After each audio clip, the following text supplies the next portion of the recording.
We're the same. We can't go to heaven because you're not good. And I'm not a person.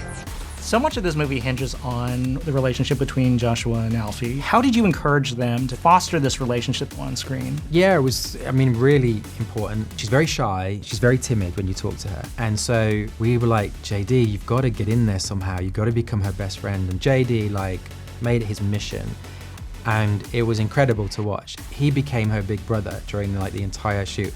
And it felt for him a little bit because what happens on a film set is you have a very important scene and you've got to get into a certain zone, and sometimes you have to cut, and you notice the actor will just go away into the corner. They don't want people talking to them.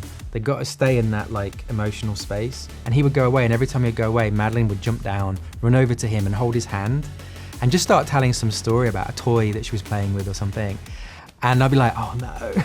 And then he'd kneel down and be like, really? And ask about the toy or something and talk to her and play. And she just loved him and they were inseparable. And it's all on screen, I think. Did you locate the weapon? Yeah, it's here. It's a key.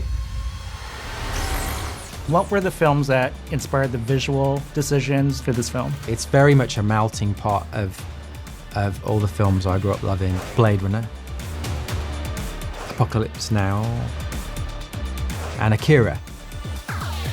Baraka was a very big influence on this film as well. I was at film school and I just went around someone's house. They put this film on and I saw what looked like a few shots of this movie. It just spoke to me massively and I was like, this feels like the kind of movie I've always pictured wanting to make. Just saw a few shots and I went, what's the name of this film? They went, Baraka. And I was like, how do you spell that? B-R-A.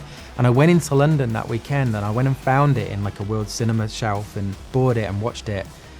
And blew my mind. There's no dialogue, there's no story. It shouldn't work, but in my opinion, it's one of the greatest films ever made. And it's like a moment in a Kubrick film, whether it be Through the Stargate, in an audio-visual way, just you get all the feels and it feels important. It's like that all the way through. I always felt if someone could go make a film of that nature, but with another film that I've Star Wars or something, if those two films could have sex, their child would be phenomenal. That's the high benchmark.